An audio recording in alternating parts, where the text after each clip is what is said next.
Okay, Devorah Leah Torah class, and we are December 10th, 2025, and we are the 20th of Kislev, 5786. Okay, welcome everybody. Thanks for joining.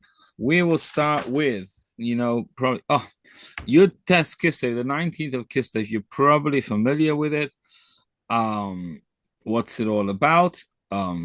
It is a no the anniversary we celebrated yesterday. Continuation today. Excuse me. Of the release of the Alter Rebbe, the founder of Chabad movement.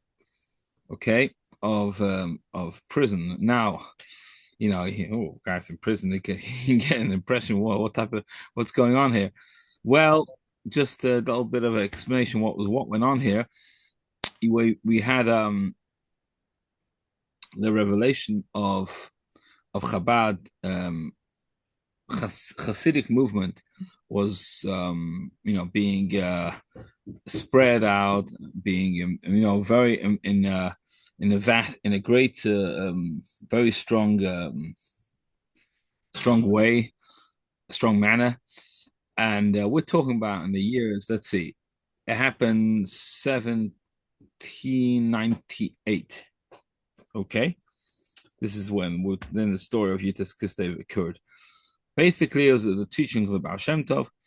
The Baal Shem Tov was a founder of Hasidic in general. He was born 1698, and then he basically he taught. He was the founder of Chabad of Hasidic in general.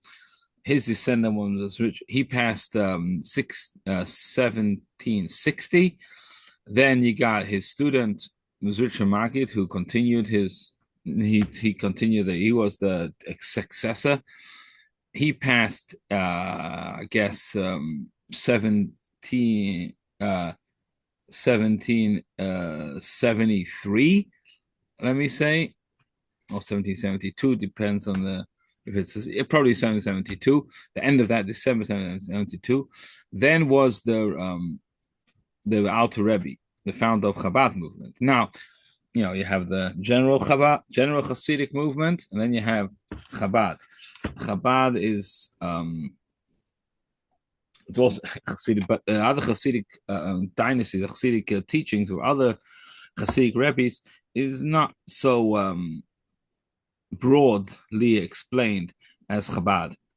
The Baal Shem Tov, the founder of Chabad, founder of Hasidic in general, and Neshamah in general, they have many descendants until today. You have many Hasidic different groups all over the place, and they teach their they inspire their followers to serve God, and they give them Hasidic explanations, Hasidic talks, Hasidic concepts. Chabad, Britannia especially, elaborates on the whole Hasidic philosophy that people can understand it and all that, so on and so forth. So when Alter Rebbe was doing that, he was teaching. It was obviously opposition. The opposition was very, very, very powerful, very strong, and these people who opposed it didn't realize what it really was. They didn't know how it could help everybody and inspires people to come closer to God.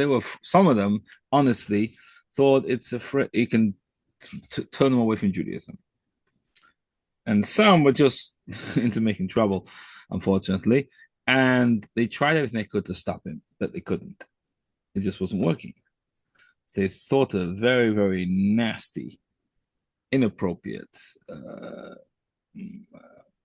plan, which was to go and make false accusations against Alter Rebbe to the government, the federal government of Russia at that time, in order to get Alter Rebbe in prison. They'll get rid of the Alter Rebbe, and that'll be the end of the whole Hasidic movement of Chabad in general. Because Alter Rebbe was the most who they opposed the most, because he was teaching the Hasidic philosophy, and part of their accusations was basically one of their main accusations that they did against Alter Rebbe. You see, the opposition to Hasidic was so strong. Then there was a great Talmidim, the students of the Maggid Hasidic leader, very great Hasidic masters of that time, and they couldn't take the opposition. They just couldn't take it. It was so bad.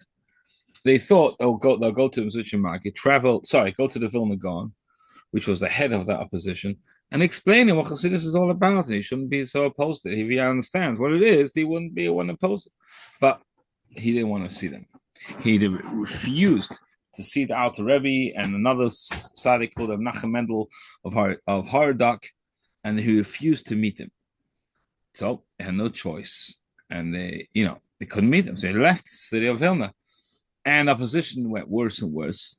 So these Hasidic masters decided they can't take it anymore. They're going to leave. They're going to move to Israel, land of Israel. Menachem Hardok, Ram Kaliska. The Alter Rebbe himself decided he's going to move to Israel also. When Alter was on the way, he felt, I'm going to go back.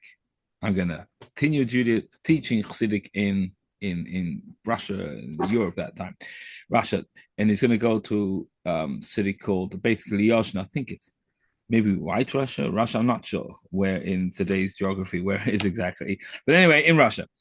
And the others went to Israel.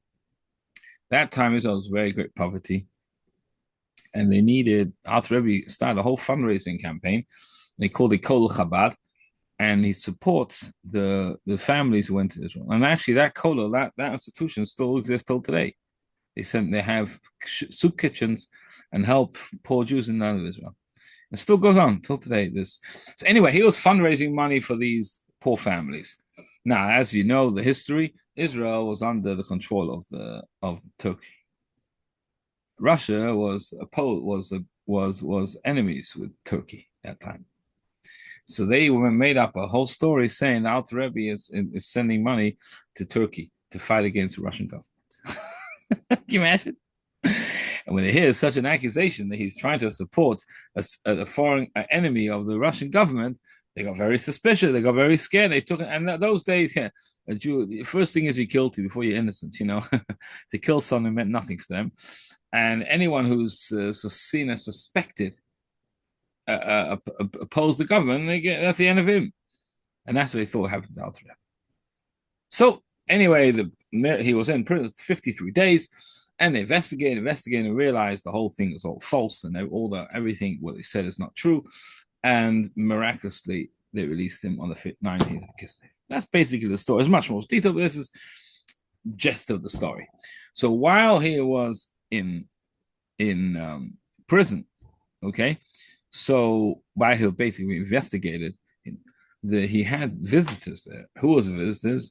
It was the Mzucha Magid and the Baal Shem, his teacher. Mzucha Magid was his teacher, and the Baal Shem was the teacher of his teacher. Came to him from the world of truth. Came to visit him in his cell. Can you imagine? That's a guess.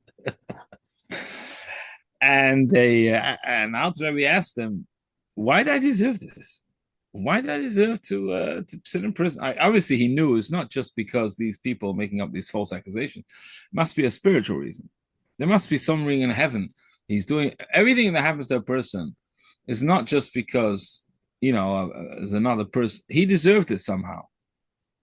I mean, so one person doesn't get something happens to him. I don't know. He gets his car gets broken, stolen. Of course, the thief has to get punished, and they deserve their punishment. But the fact that he deserved, why did he deserve it? Why did God let it happen to him? There must be something there. There must be a reason for it.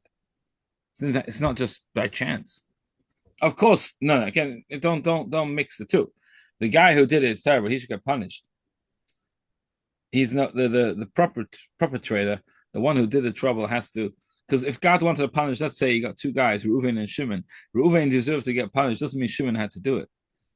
I'm saying if one guy gets hurt and he says, and you ask him, why do you hit the other guy? Says, what do you mean? God wanted it to happen. If God didn't want it to happen, then it wouldn't have happened to him. So don't blame me. Yeah, that's true. But God could have punished him in a different way. You didn't have to be the one to do it. It's your choice. So anyway, back to what we're discussing here. Why Alter Rebbe asked, why did I deserve this? Must be something that I deserve this to get this decree upon me. He said, well, you're teaching too much Chassidus.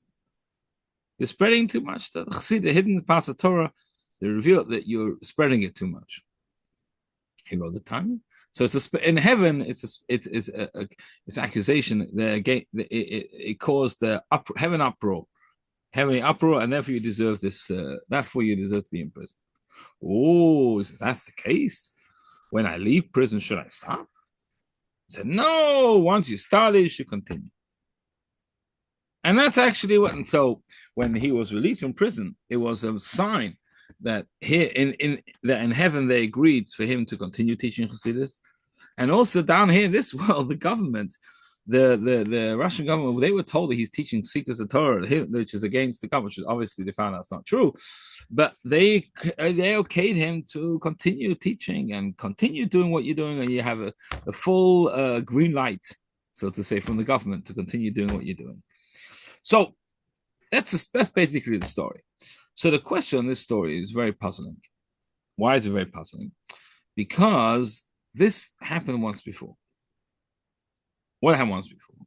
When the Alter Rebbe was a youngster, by his teacher, by Shemagid, when the Alter Rebbe was by his teacher, there was a Hasidic paper, a paper which was written Hasidus on it, fell on the floor. Okay. There was another Talmud, a great scholar, a great holy man. His name was Pinchas Kartzer. Yes, Pinchas from the city of Kartz. And he was, I think, a Talmud student of the Baal Shem Tov. Very holy man, very great scholar, Anyway, he came and he saw that paper on the floor and he blew it. What? Such holy stuff on the floor? How can that be? Such holy writings, holy Hasidic philosophy, and it's on the floor. He blew it. He was so disappointed. And because he was so disappointed, that caused an uproar in heaven. And the whole Hasidic movement was in jeopardy, was in danger. Spiritually, a spiritual gezerah, a decree, a spiritual had on Hasidic philosophy.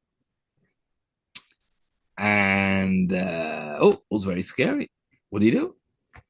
Hasidic paper on the floor. That means maybe you shouldn't teach this Torah. So I think the holy scriptures and throwing on me. If this is what happens, you shouldn't teach the secrets of the Torah.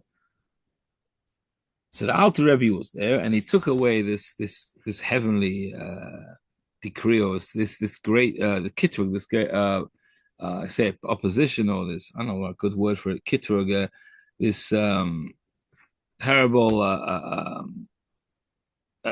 this situation that was there, right? So a prosecution, so to say, this prosecution from heaven. How do you take it away? It's heavenly prosecuting concept. What happened? He gave you a story. What's the story? The story was, there was a child, a king had a child, a prince, and the prince was very, very, very sick, and he got all the doctors to heal the child, and there's no hope. All the doctors have no medicine, no cure for this child. Can you imagine the king? This child is so sick, and the doctors have no hope, no way to no cure. Obviously, the king had the best doctors, and there's no way to heal the child. One doctor came along and said, "I have a medicine. Maybe it can help." Sure, anything. My son is worth more than anything I have. Yes, you tell him the medicine, and it's done. I'll do it. Well, you see, you have a crown. Sure. Your crown, you take the center diamond of the crown, the center diamond, the center piece, and you take that stone and you crush it and mix it with water and you feed the child. Now, a lot of it will spill out. If he digests one drop of it, that can save your child. Yeah. Well, is the king ready to do that? Of course he is. This is his crown. I mean, the most important thing to the king, his crown, and the centerpiece. I mean, there's no more crown left. He's going to take this crown, make this medicine that the doctor suggested. There's no crown. The king is, what's I need a crown for? My son is more important than anything to me. I'll do anything to save my son, no matter what it is. I'll give up my crown just to save my child. This is a parable. What's the moral? The moral is the Jewish people are the prince, the children of God, and we're in exile. We're in big trouble. We can fall out. We can. How can we survive in this difficult time of Golus and exile? There's so many, so many different things out there and influences on the generations of the Jewish people. How are the Jews be able to survive and stay observant Jews?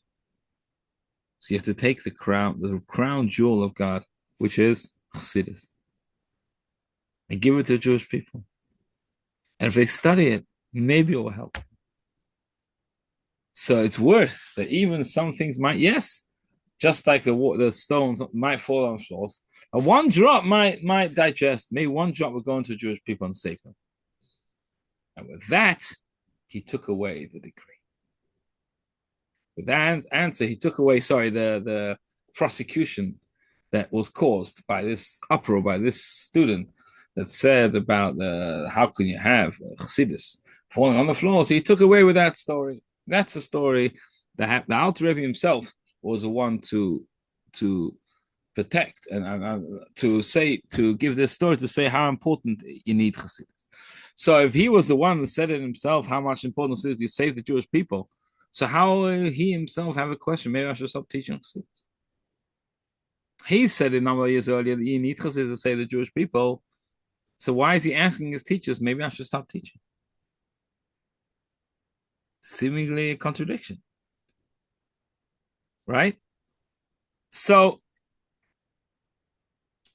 now, so the Rebbe has a beautiful talk on this. And the Rebbe explains that, it says actually in Talmud about learning the Kabbalistic Kabbalah stuff.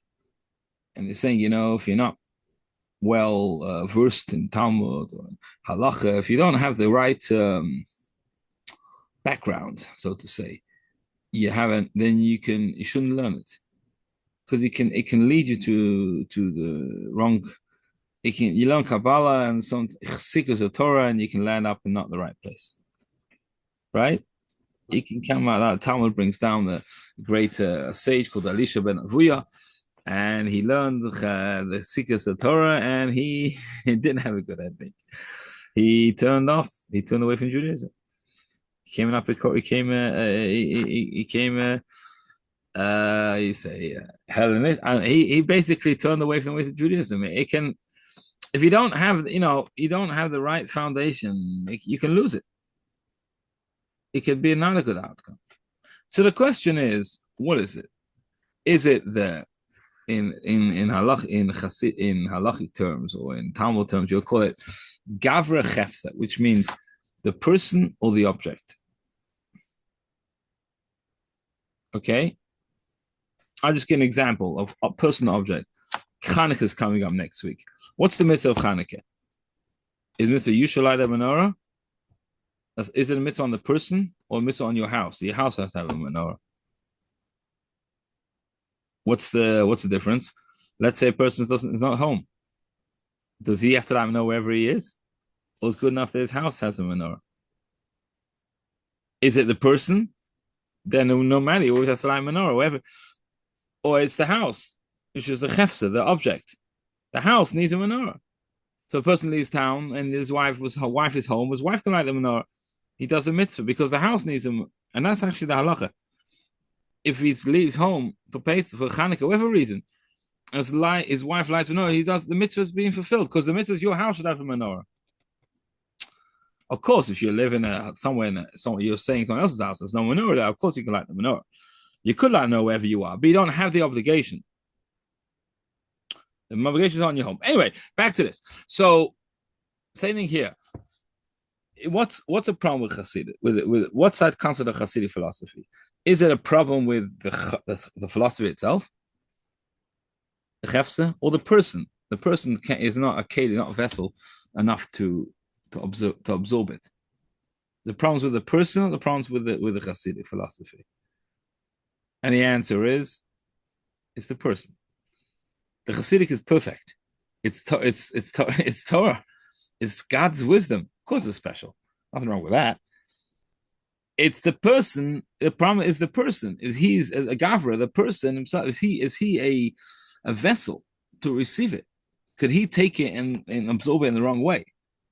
So the issue is the person, that he should be a proper receiver, right? To be able to receive this subject, these concepts, and absorb it, and he should have a good effect on him. Okay. Hope I'm being understood what I'm saying here. The main thing is, so anyway, so yeah. So the what is it? So now sometimes you need to, in order to absorb Torah, okay, you need to sometimes take things away in order to observe it. I'll explain what I mean. Let's say, the oral Torah is not supposed to be written down. It's supposed to be oral. Only the written Torah, only the Torah Shebechsav, only the written Torah is supposed to be written, like the 5 books of Moses, and that's written, and everything else is oral. But what happened? The rabbis realized if it's not written down, the whole thing will be forgotten. So in order to observe, to keep the Torah, you have to do some, and that's part of Torah. In order to absorb, in order to keep the Torah alive, in order that people should be able to live and keep the ways of Torah, sometimes you take it away. You have to bend a certain law. That's what Torah wants us to do in order to absorb. I'm not saying the right word. In order to keep it going, okay, keep the Torah alive. So anyway, so today you need the secrets of Torah to keep us alive, to keep us surviving this difficult time in Golus. How much do you need to survive? How much Chassidic philosophy do we need to keep us okay, that we shouldn't be influenced by the surroundings outside, maybe to stay as observant Jew? Not much. Drop. A little drop here, drop there, drop there. If you look at the teachings of the Baal Shem Tov, it's I can take one out. Sorry, I'll take one out from the shelf here. One second. Okay, you take the Baal Shem Tov's Torah, Kesser Shem Tov. Look, little pieces, piece here, a piece there. The whole thing is little. A few lines here. Look at it. Look. A vart here, a vart here. The small vartas, small points. Enough. Look at the Mizritcha Market, the second Chabad, a little, also small points. Right? Small pieces. A whole. I mean, look at that. A whole mimer, a few lines, right? A few lines here, a few lines there, and that's enough to keep you going. You learn that, you get inspired, and that keeps you going.